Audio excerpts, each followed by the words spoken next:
page 17 is a straight-on elevation that shows the church, the connector, and the addition. Right.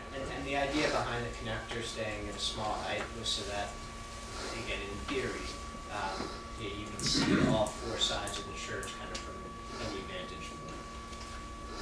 And that you can't see the addition, the connection to the wall. Exactly. I just want to confirm the distance was 28 feet? The distance between the facade of the church building and the addition, so And essentially rear, that's the rear of the that's church. the length, think of that as the length of the connector. And this is depicted, I take it on page 43, the floor plan on the first floor.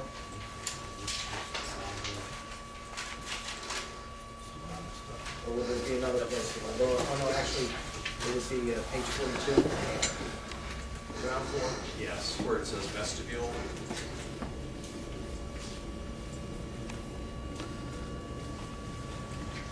But it does not rise farther than the second story. Am I getting this correct?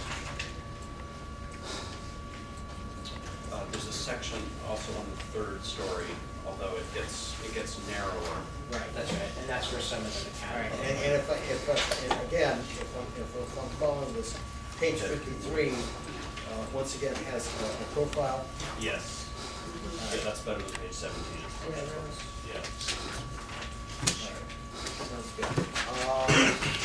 Going to do a round of comments from the public. Mr. James, did you have your hand up? Yeah, I'm just a little surprised that we're not seeing large images of the way the addition will affect the proposed landmark, so that the community can be on the same page with the ANC, so we can get some sense of what is really happening, other than, I've got one of those little books, I don't have it with me, studied it, but most of those are partial shots. There's a few that give you an idea of what it would be like, but one would hope that if the ANC is going to be making a recommendation, that we would be seeing some art that the whole community can understand, and have it explained, not just in such general terms. If this gets to the full commission, gets voted out tonight, gets to the full commission,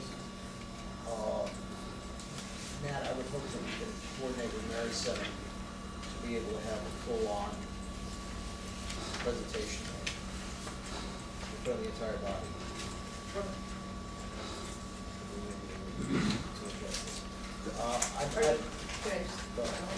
Are you looking for models or are you looking for? No, I photographs? didn't Okay. try to make somebody make a model, but, no, I mean, I don't know if they're using this computer tool where you can swoop around. I know they've had it in the past for neighborhood association members. But if you have that, presumably you could show shots from any particular angle, not just the ones that make the building look as compatible as possible for your point of view. There's many angles from which many of us don't think it's going to show up as being very compatible at all. Anyway, that aside, I had a question as to your booklet where you showed sort of nighttime, daytime shots. That's not an attempt at some sort of a shadow study, is it? Is that just fun? I don't quite understand the inclusion of those shots. It's just to show what the hotel would look like now. Yeah, so, but I believe that the zoning commission asked for a light and shadow study. But that's the zoning commission issue. Yeah, but I just thought if we're eventually going to see them, because it is going to go to the zoning commission at some point. Right. All right, but let's move past that, because frankly, we're not gonna get into zoning commission discussions tonight. We've gotta stay on topic of HBRP issues. Chris? Hi, Chris Otten, live in the neighborhood. One, I'm surprised to see HPRB and OP represented here tonight. That's good to know that you're listening. I guess, Mr. Callcott, are you surprised that there's no, as Mr. James pointed out, there's no rendition of the hotel from 18th Street down past the historic, in the heart of the historic district that is Washington Heights Historic District? We have seen a lot of different illustrations, including from what's in the booklet, so, I mean, they can produce all of those, and they have produced a lot of them. We have a ton of them. No, not surprised with the capital. Okay, because this commission is now being asked for a recommendation on, how this might affect, Ask for whatever they want. but they're being asked Not tonight. For anything. They're being asked tonight, though, and I mean, one of the things that you play a role in is how this project is going to sit next to an historic district, being 3 times the size of most of the buildings along at least the main strip of the historic district. So I guess I wanted to get a sense of how that's playing into. Right. To be fair, however, and accurate, the primary review here is for compatibility with the proposed landmark. It's on the site of the landmark. It's not in the historic district. We are certainly aware of the historic district being right next door, and the Historic Preservation Review Board had some discussion of that back in 2008. However, they didn't think that was, or at least they didn't express on the record, that was their primary concern. So if the community feels that that's a consideration that the review board has erred in not more closely considering, you should certainly raise that. Okay, and then the second part of the question, Mr. Jesick, how you doing? Good to see you tonight. Your report, and as well as the zoning commission, forget the zoning commission for now. Your report, OP and HPRB are of the same office, correct? The same director? That's correct.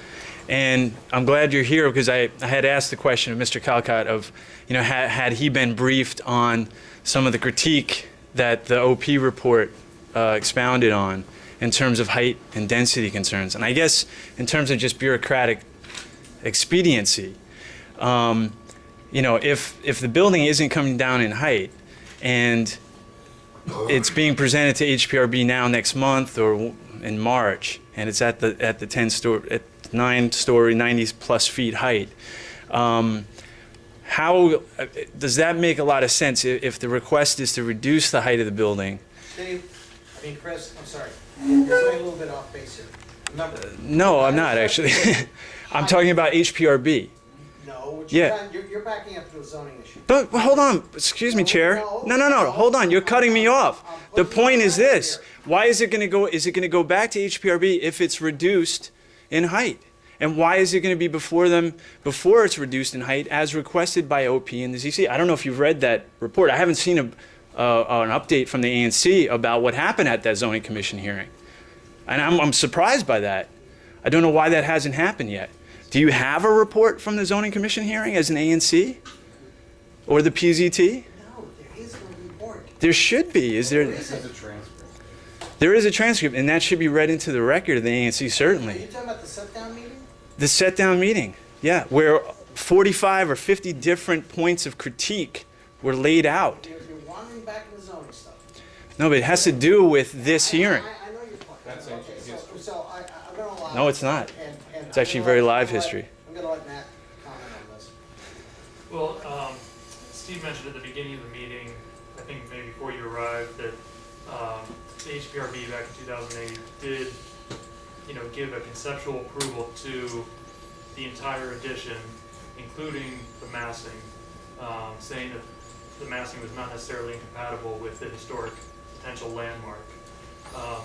The zoning commission did express concerns, as you noted, about the height.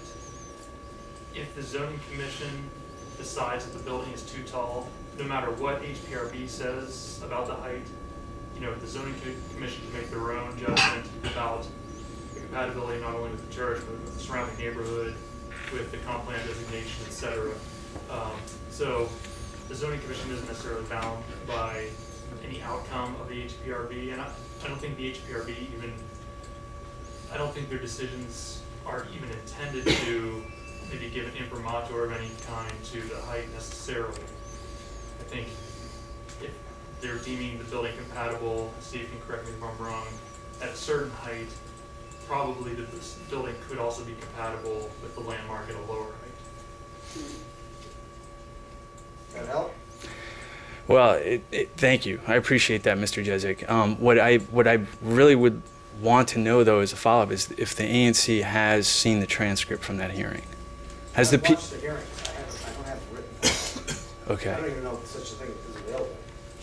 I mean, I'm not sure if it's on the website now, but it will be on the Office of Zoning website at some point. But frankly, honestly, you should go and watch this. Not only did Matt Jesick make a wonderful presentation, but, I mean, right to the point of it, there was some very spirited debate. It was very, all I can say is you will learn something by watching that hearing. So I would suggest you go to it. I have a question. By the way, how do you spell your last name? EIG. You've spoken on the historical context of the building, and you've spoken about projected construction of the new building. I need to hear from you your explanation of how there is, or the standards under which you're working that lead you to believe that there is compatibility with the character of the proposed building and the existing asset. Which is in itself the compatibility with the building, because I see this, I'm going to start with this, that the issue is also compatibility with the immediate neighborhood, because this church was not designed to have another mini church next to it. But I do think that the scale and proportion of what's going on are compatible. Use of a contrasting material that is, as using a brick that is of a different color, reddish, which fits more into that neighborhood.